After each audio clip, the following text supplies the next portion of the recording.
and welcome to the 222 Paranormal Podcast. Today we have a very special guest, a returning guest, Bob Freeman. Hello. Welcome to the show again. Hi, everybody. Glad to be here. Yeah. Bob is also known as the Occult Detective. We had a chance to see you at the Paraunity conference, and I was kind of shocked to see you there. I'm like, hey, I know him. So excited. Right. We get to see former guests. It's great. No, it's always fun running into people that we've had on the show or we've talked to before, because it's always like kind of like a family reunion. Right. It's such a tight-knit community, really. It's it's nice to have that. So what's new and what's exciting and what's going on in your life? Oh, well, it's we're here in the north central Indiana, so we're enjoying the late fall. All the leaves are gone off the trees, and as far as on the writing front, I've been co-writing Vampirella comic for Dynamite, and the third issue of that will be coming out here in a couple of weeks. So that's been really exciting, and it's been doing interviews and that kind of stuff for it. I mean, that was a childhood dream of mine, right? I loved the comic when I was a kid, and getting a chance to write it with Frank Frazetta's granddaughter Sarah. Oh my gosh. That was great. And so and we just completed a Kickstarter where my son and I designed a kind of a role-playing board game for one of Frank Frazetta's properties. Oh, nice. And so we're kind of cleaning that up right now, and got a bunch of paranormal investigations lined up here in the next few weeks. So nice. Yeah, it's always a lot of action and activity around here. So yeah, I know we just came out of October, which is always the fun in the spooky season.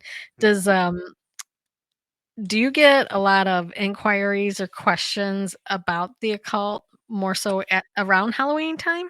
Yeah, it starts about mid-September and runs through to the end of October. Yeah, it's so everybody, like the local papers usually will reach out and that kind of stuff, and because they're looking, to fill, sure, fill that Halloween criteria. So it's like I'm kind of out there, right? Like a big billboard for them. So I'm an easy mark. Have you ever been called in to on any law enforcement to help determine some occult activity that maybe happened and they need understanding of? Yeah, I've been called in by like the DNR before to look at different things. There was like they'd come upon like it was like a ritual area in the woods where they'd crucified a cat, and it's like there was all these markings and stuff, and so they were wanting to know, like, hey, is this something we need to be concerned with? And well, of course you do, but it was obviously kids.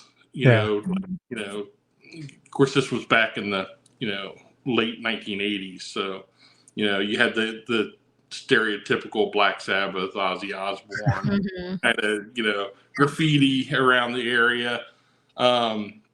There was a shooting in Muncie, a murder, double homicide, where they had left an occult symbol at the crime scene, and I was looking into that, and I got called in to kind of give my expertise on it in that situation. And I just talked to some people here a couple of weeks ago about the Delphi murders, because there was a lot of hubbub about it being a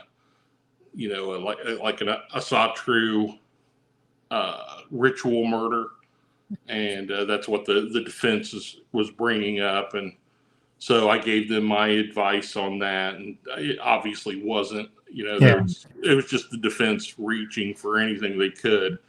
But I mean, it's anybody with any sense about them would have looked at that. They didn't need my expertise, right? Yeah. It's like it was obviously not what they were trying to say it was. So they were just trying to get someone in there to admit it and so they could change the outcome of the trial and everything. Right, exactly. They were just trying to get the guy. I mean, the guy's facing life in prison, so they're just doing anything they can to get their client out. Although he confessed 4 times to the murders, so I mean, I don't know what they're. It's just I don't know. They're just I don't think too highly of that defense team. They're not thinking that through very hard. So yeah, they always try to do the best they can to get their client to be the most innocent looking person, but it's like it's right, kind of hard when he's saying, "Yeah, I did it." Right. Yeah, right. It's, yeah. So I'm just glad that they finally caught the guy. And Yeah, for sure. You want those type. I mean, there's plenty of those type of people out there right now.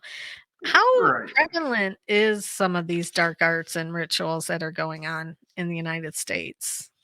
Well, I mean, less so than you had it in, say, the 80s and 90s, because the people that perform that type of stuff have gotten smarter. They're less apt to just leave a trail behind them. And I mean, there's plenty of places for people like that to congregate and gather, and in nice secluded areas. That it's not like it was back 30 years ago or so. Yeah. Yeah, it almost seems like the more that you see now is more of like kids trying to emulate that and Right. try to And act like they're doing it. you have online communities now, right? Yeah. So Yeah. that's where they're gathering. They're gathering online rather than in person. Like all facets of society now. Right. Right. So It's like Podcasters. right. Yeah. It's just I was everybody is gravitated to the virtual community. So I was going to say like the occult no people work different. from home now; they're doing rituals from home, and Right. Exactly. let's Well, go the to Zoom. pandemic. Put computers in a Pentagon. Pentagon. Well, hey, we can talk about that if you want. Yeah. Yeah. But yeah, so when the pandemic happened and everybody was on lockdown, there was just a huge, like, in particular, Thelema, Aleister Crowley's kind of religion, occult religion, it blew up. I mean, that's like everybody was doing that at home. I think a large part of that was because of Hellier, right? Yeah. They made those references to Thelema and Crowley and stuff, and that got people interested. They went down the rabbit hole, and then everybody was joining groups. Yeah. And then when the pandemic ended, well, all those swelling numbers just kind of evaporated because people went back to their regular lives. And but yeah, that's the internet for you. Yeah. What do you think the biggest misconception about the occult in general is? Well, I suppose that it's something that's negative, that it's that it's dark, it's dangerous. I mean, of course, there's an element of danger to it, but magic is neither good or evil. It's in the way you use it. So I'd say that's probably the biggest misconception is and I'm talking about the common person, that has no real, they watch horror movies, and that's what they think it is. So yeah, and you get that with the paranormal too, the paranormal side of it, where they sit and watch the TV shows and they think that's how it really is. right. Yeah, it's far from it. Yeah. Right. Although I host a lot of groups, so one of the things I can always tell the people that are really serious because they're not cosplaying ghost hunters or ghost adventurers, right? Because when they come in, they have the same equipment. They go through the same. Okay, so you've just learned this from TV, and you're expecting it to be like TV, and so that's not the way it's going to work, and they figure it out eventually. But and I almost sound like I'm bitching, but they just like with the occult stuff, they see this stuff and they go out there and they do it and think that they're doing right. And, maybe they might end up doing something that's not right and may even, I don't want to say conjure up a demon or not, but, but Right, do right. something wrong and either hurt themselves or hurt someone else. It's just like ghost hunting also, right? So you can get things that attach themselves to you, and you can take them home with you. And so the same thing if you're playing with magic and you don't know what you're doing. You can have things, and you can have a run of bad luck, just because of that negative energy that you've allowed to become attached to you. Same thing with bringing a ghost home. And in fact, there was a time there when that was a large part of what I did, was people saying, hey, we went to Monroe House, or we went to wherever, and we brought something home with us. And so I would go and teach them how to shield the house, how to cleanse the area, and how to send it packing, and so there's a lot of different techniques you can use, and some I created myself, and it's a lot of that was just like was a big part of my practice there for a while, because people would just call me and say, hey, what do I do? And so house calls. Yep. Oh, I missed residentials. There was a time. Look, when I started doing this in 1983 as a so for the longest time I never met another ghost hunter other than people I got involved, got into it with me, and then all of a sudden everywhere you turn there's a new group sprouting up, right? So it used to be I got phone calls all the time, to go and do residentials and stuff. And I really enjoyed that kind of work. But now there's so many people out there. Everybody knows somebody who hunts ghosts. Yeah. So they just call their buddy in to do it. And so he probably has no clue how to do it. Oh, yeah. Properly, right, exactly. right? So, so the quote unquote professionals, we sit around and wait. Okay, we'll wait until they really muck it up, and then we'll come in and clean up. So yeah. You're the paranormal cleaner. Yeah, right. Lay professional. Yeah, Bob Freeman, paranormal cleaner. We'll sweep them ghosts down. That's right. That's funny you said that. There was a movie a couple of years ago called Bob Freeman, Exterminator. Oh. And it was about a paranormal investigator named Bob Freeman who hunted ghosts and stuff, right? So I'm seeing this trailer, it pops up. I said, that's my name. And they were quoting my website in their trailer. No way. Like, right, using all my taglines and stuff. And I was like, where's your residuals? Yeah, that's why I said, hey, and they said, oh, well, no, we just thought it was a neat sounding name. We'd never heard of you. I was like, yeah, well, you've been to my website, obviously, but unfortunately,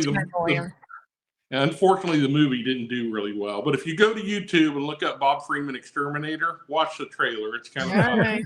Yeah, the guy has better hair than me. Oh man! Unless it has a wig on or a weave. Christmas weave. Oh, Christmas weave. So, Bob, what else is going on? You're writing right now? Right now, my son and I are developing an occult detective role-playing game. Ooh. So you can sit around your table with your friends and hunt ghosts. Nice. Right? So, but it's a lot of fun.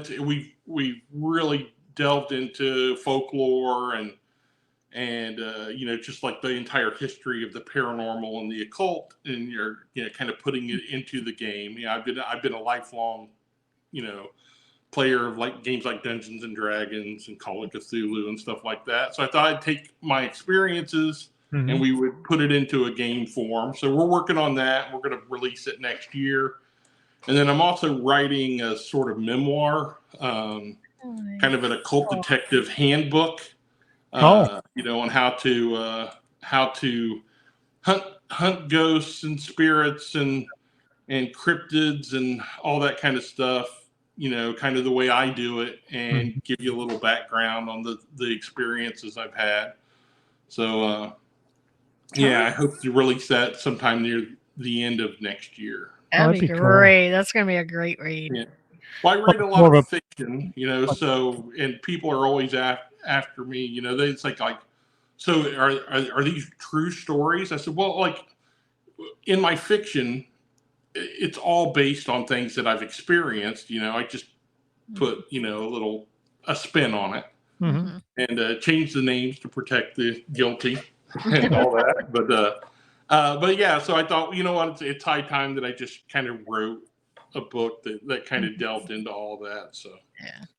Tell us a little bit about some of these juicy experiences you had.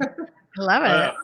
Yeah, so it's funny because we were just talking about UFOs earlier, and there was an interesting experience that we had. This was in 2006, and we used to go out for bike rides late at night, me and some of my friends, and just a way to try and keep in shape. Well, one evening I'm leaving the house here, and I look up into the sky, and I see this streak of light, just trailing. I mean, moving fast. It looks like a trail of fire, and then towards Fort Wayne, where I'm looking, I see it explode. I don't hear it, but I see it. It's a huge fireball. And, that's all kinds of things run through your head. So I rode my bike to my buddy's house, and we went inside, and I told him what happened. And we called 911 just to report it, just in case. And so we talked to them for a little bit, and then they asked us to stay on the line, and then said, look, we're sending somebody to talk to you. Would you meet them at the town hall there in your town? Well, of course, yeah. So we go down, I wait. Cop shows up, and he says, it's really interesting. We haven't had anybody else call in and report an explosion, but we're getting inundated with phone calls from people reporting black triangular shapes flying towards Converse.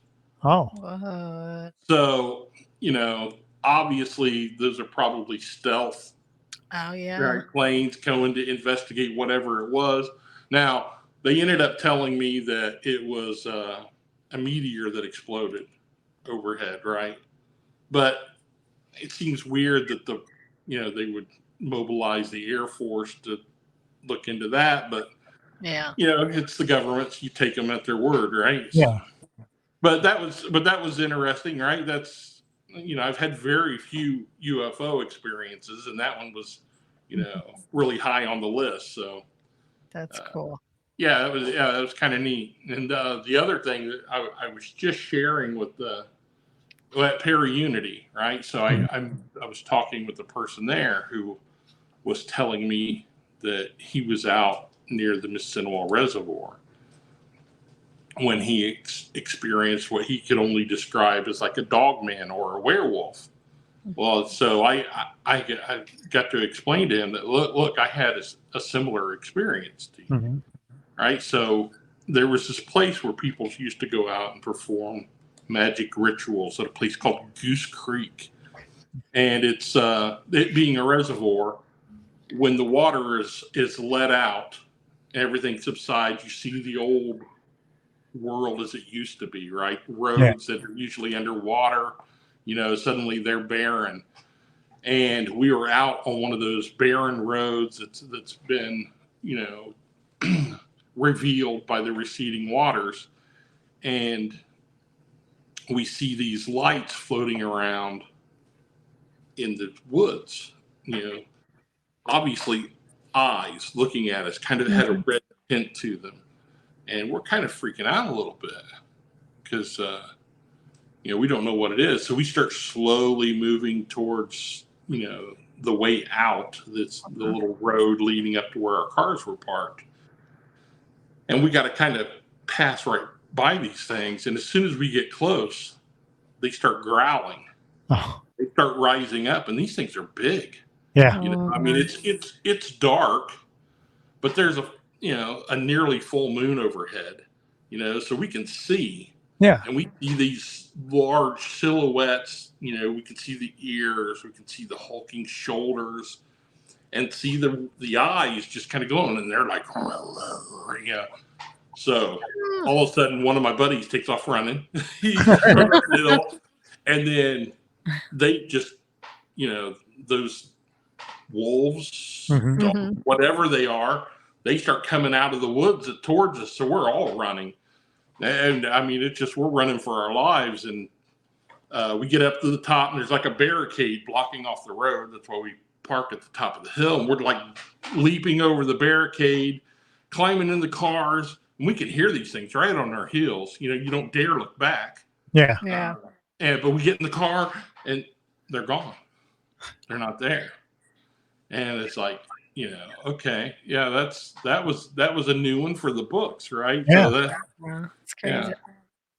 Yeah, because the one stories that we've heard is where people would be chased all the way into the trailer, and then the trailers be shaking and stuff. But I've never heard of them where they just vanish. Yeah, right. So, a few years later, I had a friend who lived in Arkansas, and he called me down because they were having dogmen sightings just at the edge of the Ozarks. And I was like, you never hear a dogman that far south, right? It's like Michigan, Wisconsin, northern Indiana. So I went down, and we went on a little hiking expedition through the Ozarks, following huge wolf tracks. I mean, huge. And we never found them. I was only there for 2 weeks, but yeah. So, but we interviewed probably 30 people at least that all had experiences. And like you said, the shaking trailer. Yeah. That was a very common theme, right? Yeah. Them being chased into the house, and then their trailer just rocking, and then hearing the growling outside. And so it was exciting and scary. Right. So because you're out, deep woods out there, when you're out hiking, sleeping, you're just like, your imagination starts going crazy. But yeah, it's good stuff though. You think about if a regular dog was chasing you, like not maybe a Chihuahua, but something bigger. And I mean, even, I don't know, I've never dealt with coyotes, but even like a size of a coyote or even a regular wolf, you have that thing chasing you. Those are pretty big. Yeah. And if they catch you, they're going to mess you up. But you're talking dogman, which is 2 or 3 times the size of that. Yeah. Yeah. They can be 7 foot tall the way people report them. Of course, that's pretty big, and nobody wants to tussle with something like that. They always say that, usually if you see them, you don't tell a story because you don't make it. Right. That's crazy. Is that common folklore or legend in your area for dogman, or was that kind of like an anomaly? It was actually it was werewolf stuff, right? So the Miami Indians had all kinds of legends about wolfmen in northern Indiana. And but that's old Indian legends.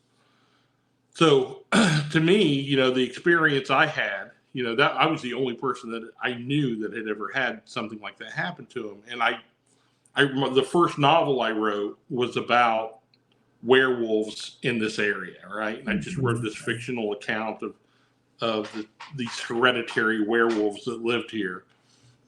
And I'm at a book signing, and this old man comes up, and he takes a look at my book, and he says, well, it's about time somebody started talking about those werewolves and stuff like that. And I was like, what? So he started telling me all these crazy stories about the Indian legends. And so I dig into it, and it's like, oh, okay, yeah, this area is rich with that kind of stuff.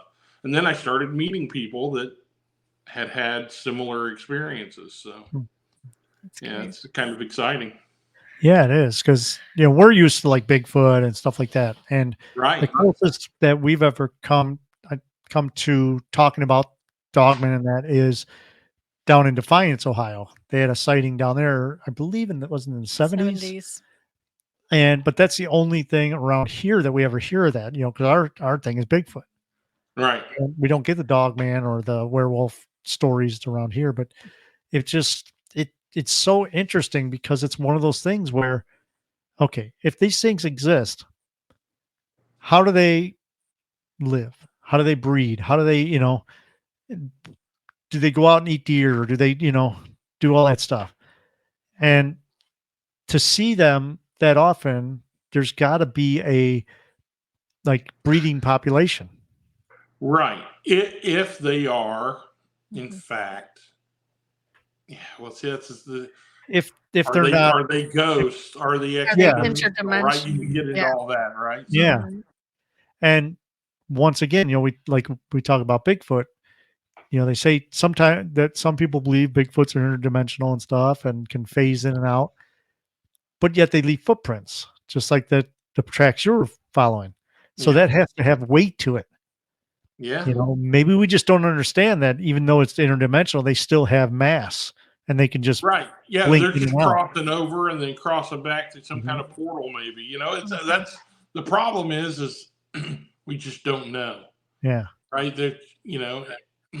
But there's too many people that have had experiences, to discount it. It obviously is something, but the mechanics of it has escaped us so far. Yeah. Mhm. And our friends that we know that had their dogman experience, they actually had scratch marks on the hood of their car and on their trailer side, Mhm. Oh, that's by the great. windows. They actually had physical markings. Mhm. So there's something to this. Yeah, oh, It's yeah, not just definitely. legends. Well, like with the dog men, you could be looking at skinwalkers, right? So that's the whole transformation thing. Yeah. Mhm. So the reason you don't find them is because they've slinked off and become a person again. Yeah. Yeah. Right. And one of the things we talk about too is how forested some areas are. There, like people think, oh, there's a city everywhere, but the United States is so big, and until you really get out into these forested areas, you don't realize like how desolate they are. Mhm. So it's very Right. possible that some little subset of something is living out there, and maybe, like a dog man, maybe they follow the food source, right? Right. Yeah. Up I think like the especially deer trail. international people in particular don't have a hard time wrapping their head around just how big America is. Mhm. Mhm. It's just and yeah, there's a million places for something to hide here. You Yeah. never come anywhere near it. Yeah, Yeah. I so mean, you could be driving down now, you could be driving down the expressway. There's big woods. You think there could be a car in there. There could be anything. You Mhm. just yeah, can't see it. right, We've talked about this before, like, up North Michigan, you could be up there and you could see a moose or there could be a moose standing right next to you in the woods. You would never see it because they blend in so good. Mhm. right. And we were traveling through to Pennsylvania. We were heading out to Nappaneck, New York, and we were going through that area there. And you just look out, and as far as you can see are just trees. Mhm. Yeah. So there could be just anything in there. Yeah. And You you never don't know. have to go back very far before they used to say that a squirrel could leave New York and never touch the ground until they Really. reach the Mississippi. Yeah. Wow. Yeah, but of course, that's changed a lot now. So Yeah. Mhm. they cut down, a large part of Indiana's trees. Wow. So What else happens in Indiana? Because Joe and I have been traveling to your area frequently lately. Lately, For a yeah. lot, yeah, we've been in Fort Wayne and into Indiana. What else is going on over there? What's the my spooky stuff? my favorite thing is what's called the Paisa, which are little people, right? Oh. Ah, So along the Mississinawa River, there's an area that kids started in the '60s started calling it Hobbit Land. That area was where the Miami Indians used to go and interact with the Paisa, which were little people, hmm. Mhm. right? So, of course, in the '60s, little people, hobbits, it made sense. So, um, Yeah, so this whole area was flush with those kind of stories. When I was a little kid, there was these men from my town who went out there, and it's a popular fishing hole, right? Mhm. So, but they captured one and kept it in a bird cage, Oh, right, and not too far from here. And then we went out to see it, right, and they lift up they had a tarp over it. They lift the tarp up, and the cage was ripped to pieces, and whatever was in it was gone. And they said what it looked like was sort of like a little lizard person, but with arms and legs and a little tail, and that's the way they were describing it to us. So they're like fairy folk, Yeah. right? So they're like brownies, sprites, goblins, right? Mhm. Because they would be anywhere from described anywhere from like a foot tall up to like 3 foot tall, and they have that kind of lizardy look, and it sounds just like the Hopkinsville goblins to Yeah. me, right? Yeah. Which is weird because, right, so you have all that goblin talk about Somerset, Kentucky, right? Yeah. And then all this goblin talk here is Somerset, Indiana. Oh, okay. And then they have the same goblin talk in Somerset in England. So I always thought that was weird. You had those, Yes. what is it with the name that's Yeah. associated with these things? Is it So some kind of like handed down tradition to call them that, and they just because they saw them there in the past, they named the town that, or yeah, what? No? maybe Yeah. right. So I never really found out, Mhm. but yeah. So the Miami Indian legends around here where I live, because this was the last reservation Mm. where I live, Okay. was the last reservation in Indiana. So there's still a lot of native blood in this area, Mhm. and so we still, we grew up hearing all those stories and stuff. So all that folklore I find to be very important when you're investigating the paranormal, because those spirits that interacted with those, native peoples, they didn't go anywhere. They're still Mhm. here.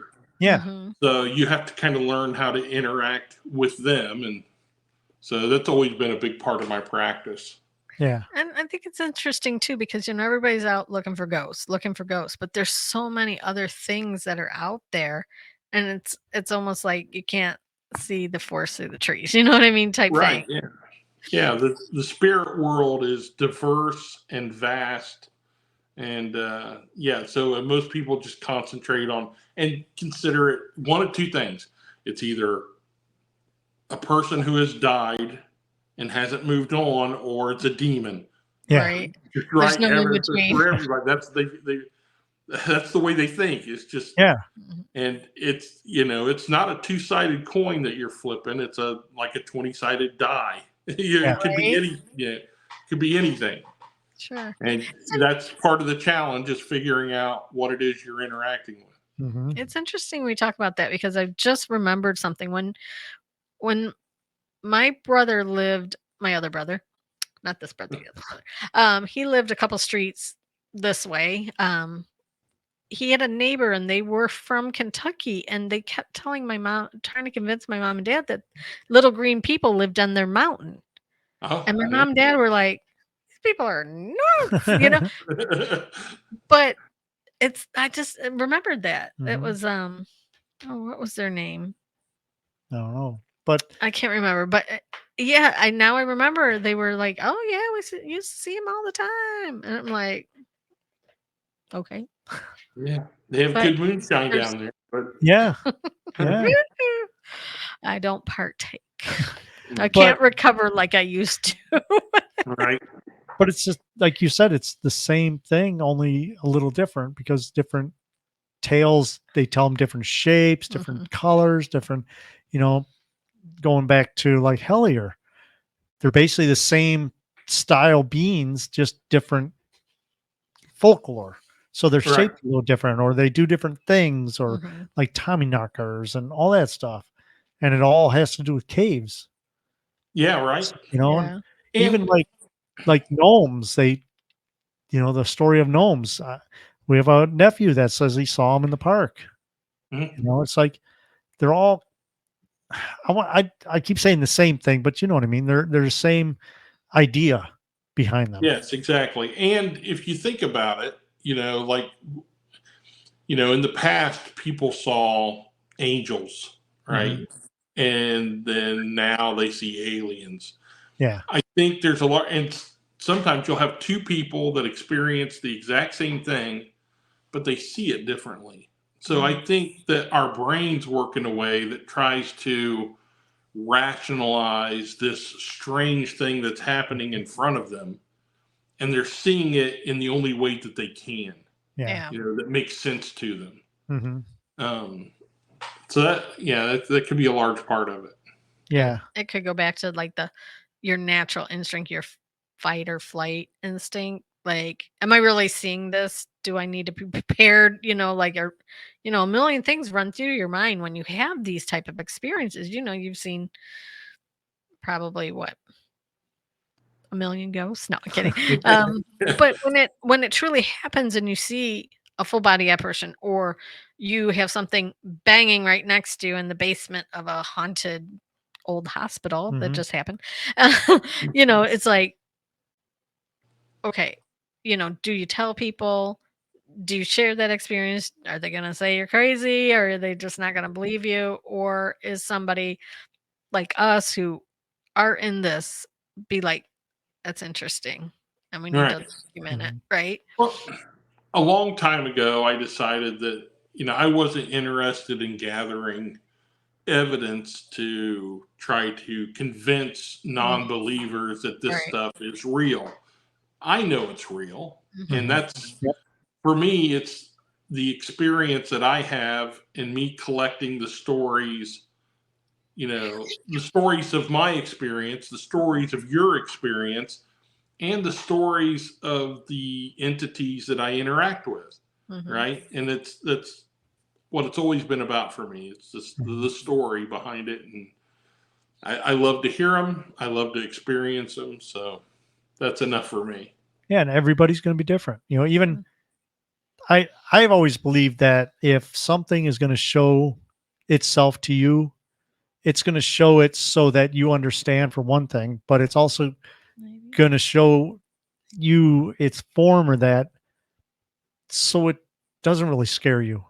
Because I've had people say, well, why did this person look like this and that? Why did because if they're going to show up as just a big bright piece of light, which they basically are because they're energy, that's going to scare you. But if you see them as if you were how you remember them, it's not going to scare you as much. I mean, it's going to freak you out that they're there, but it's not Right. going to scare you. I And then think, you have those things that pretend to be something else. yeah. Mhm. Right. So there's a location that we investigate pretty frequently. And for many years, we thought we were interacting with a little girl. Mhm. Right. That's the energy she would put off. Mhm. But then slowly people started getting, scratched, negative things started happening. And we realized it was putting on a persona of being a little girl to suck in female investigators mainly, right? Because they would always gravitate to them, and then they started getting hurt, and we'd say, okay. So it was all a pretense Yeah. to to Mhm. to to get to the point where you trust me, you trust me. Now I can scare you, and I can feed off that fear. Mhm. And so there's all manner of entities out there. Mhm. Yeah. Is that common that trickster spirits use the persona of a child? I mean we've encountered children's spirits, but did we really? You Right. don't Yeah. know. Well, see, that's the thing. You don't really know what you're interacting with Mhm. until you really spend some time with it. When the kind of weekend ghost hunters, that you go in and you're at a location and you're there for an evening. Maybe you're there Mhm. for 6, 8, 10 hours, and that's it. I mean, you're getting an interesting experience from that, but you're not getting answers, right? Right. You need to spend, months, sometimes years in a location before you're able to really delve into what something is. Yeah. So, there's many different facets of investigation, and they're all, they all have worth, but, going to a site for an evening is not the same as really investigating a location and because a getting your lot of answer. you're going in and you get the telephone version of what really happened there. Right. Like your play to pay hobby hunters, I guess you would call them, go in here, 17 kids, are hunting this, and there was 47 fires, and you know, Right.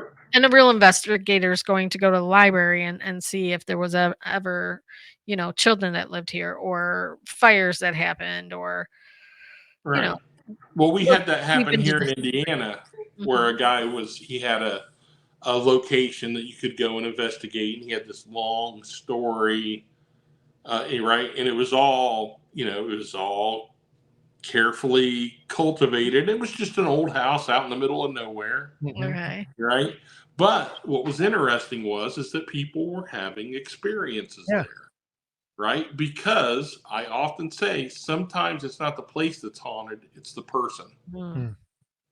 So you sometimes you bring that energy, it manifests sort of like like a egregore or a tulpa, Yeah. that Yeah. energy that you bring with you, and it will manifest. And if you do that often enough, well, it becomes real and it becomes attached to that place. Yeah. And but that guy ended up getting run off, and Oh, he went somewhere else and started the same racket somewhere else. But jeez. it happens. Yeah. Yeah. Yeah, we've seen that a couple of times. Like we go to places and sometimes it gets expensive. They charge you a lot to come in, to investigate, and you can stay there and then nothing happens. Yeah. Yeah, well, I mean that's ghost hunting. It A is. lot of times, right? You're going to go to a place and it's not going to be active that night. That's where when you investigate a place for months or years, you start to figure out the rhythm of it, right? It'll have a oh, okay, so there's always activity here when there's high humidity and there's a full moon. Oh, okay, that's when it's active. Yeah. And less so at other times, and so you figure that kind of stuff out. Do you ever do anything around the full moon? Like your investigations or Oh, sure, yeah, I'm a huge proponent of moon phases. I think that there's one place that I investigate that new moon investigations always has more negative energy than full moon investigation. You get a totally different experience depending on the phase. So, excuse me.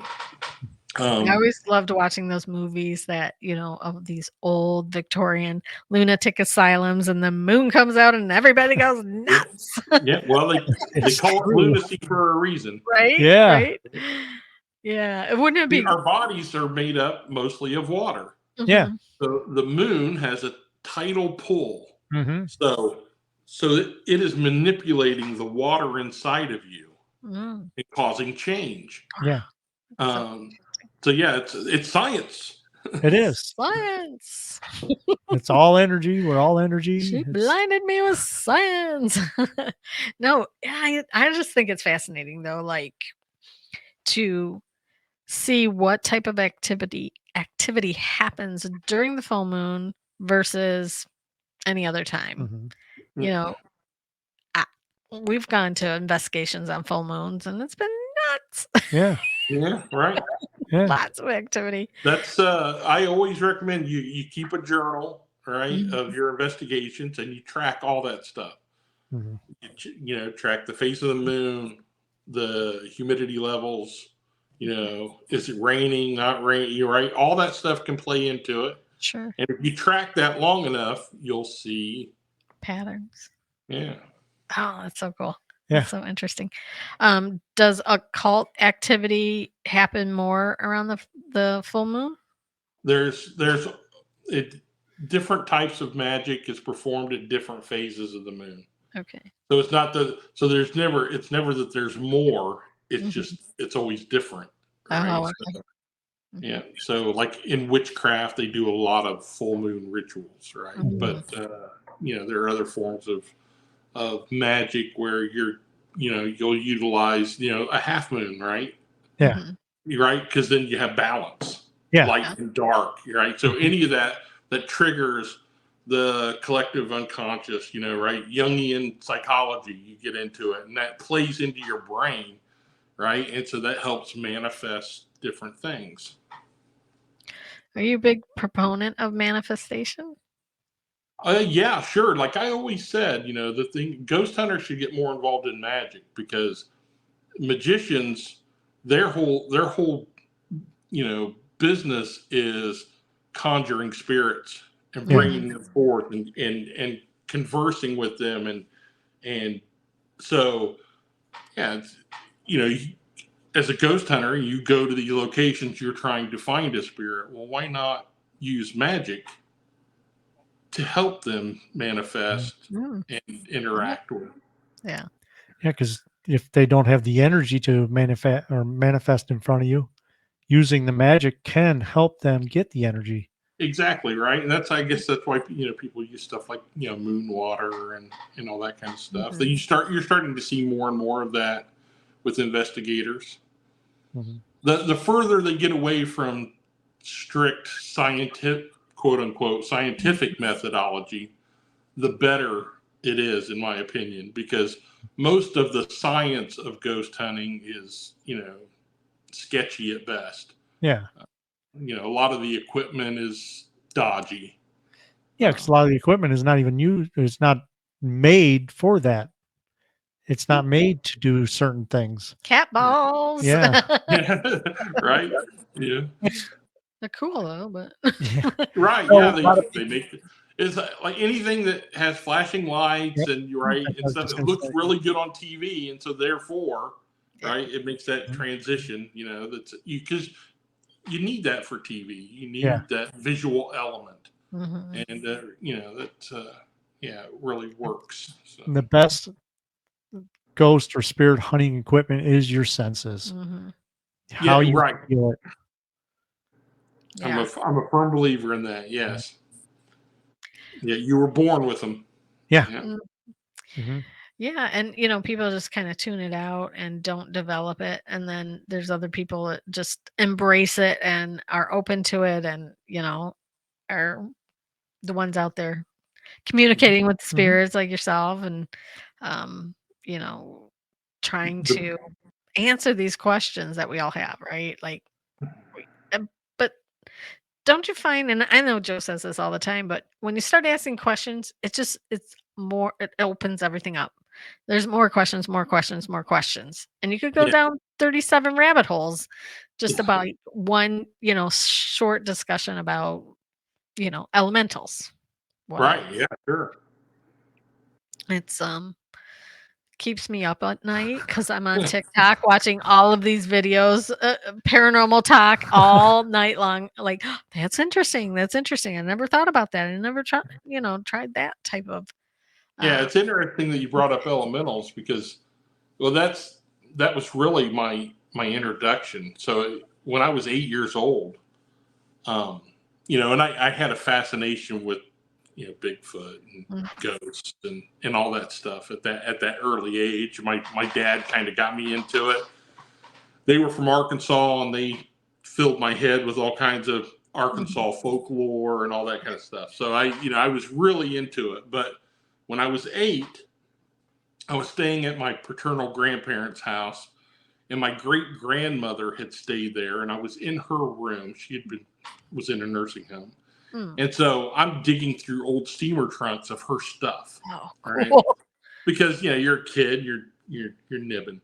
But so as I'm moving quilts and stuff, and then all of a sudden I run across all these astrological charts and books and manuals and I find this book called Unseen Forces by Manly Palmer Hall. Excuse me. And it was all about elementals. And I sat there and I read that book, and I'm like, oh my gosh, all this stuff is real. Mm-hmm. Because that's the way it was presented in the book. Yeah. So it changed my whole outlook on all that at such a young age. Yeah. That's you know, one of the things that people don't talk about a lot is the elementals. We've had a couple people on the show who's had experiences with them. And you know, it kind of goes back to the force thing. Like, these things, are they out there and we're just not seeing them? Are people open to it? Are we just got our nose in our phone so much that Well, that's true. we're yeah. not seeing Right. half the stuff that's out there? Well, and I mean, I'm a firm believer in that they're around, and I always keep an open mind on that on every investigation. Mm-hmm. Excuse me. Oh, you're fine.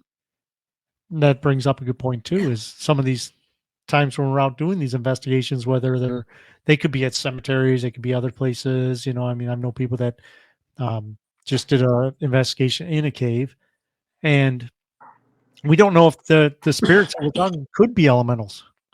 Right. You know, it goes back to the trickster thing, like you said. Yep.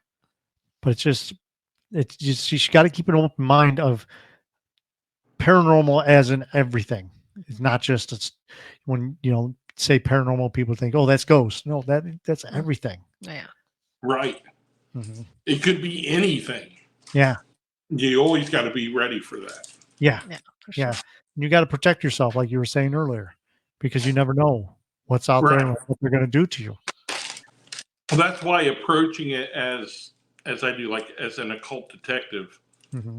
I think, that adds a diversity to, you try to educate yourself on everything, Mm-hmm. so that you're always prepared. I guess I could have called myself a Boy Scout, right? So, Yeah. Well, you have to be. You really have to be.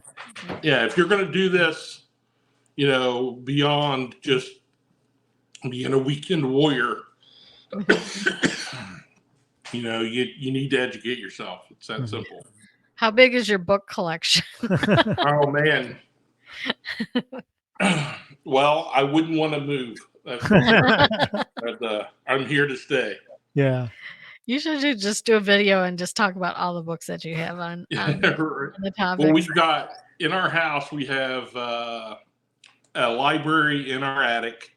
We have a closet that's been converted into a library. And then we have a den that's just swimming in books. So, Nice. yeah, it's, we're all readers. So, Yeah. but yeah, my occult library is it's pretty thick. So, Yeah. What's the oldest book you have on the occult?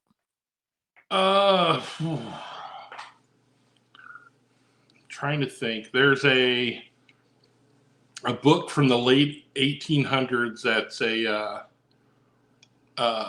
copy of the Magus, Francis Barton.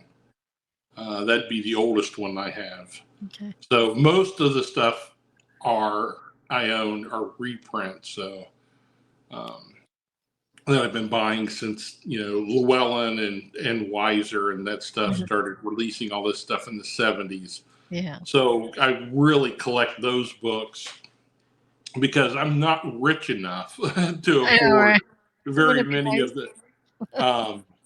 There's a guy named Dr. Justin Sledge, and he just released today a video on he's selling off a bunch of his stuff. Oh. And I'm like, okay, I'm interested. He runs a channel called the Esoterica channel.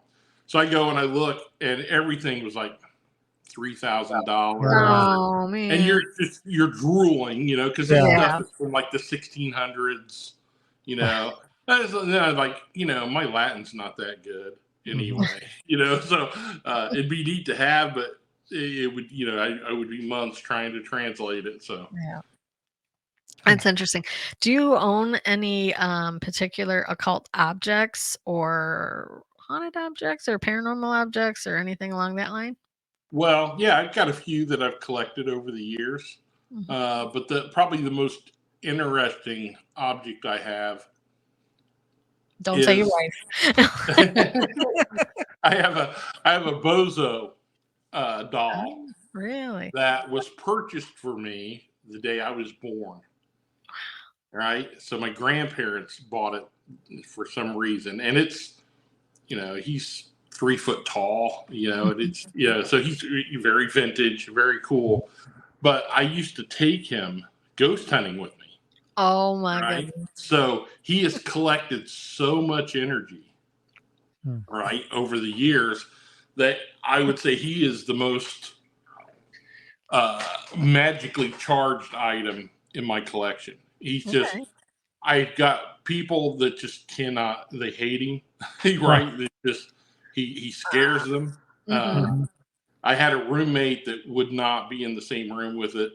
It just, and so of course I would, hide him in his bed. but Nice. but yeah, so he's been with me for 57 years.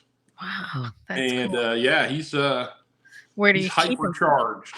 Yeah. Where do you keep him? Right now he's sitting at a table in my den Okay. with a book in his hands. Oh, cool. Right, so I leave him something to read when we're not there.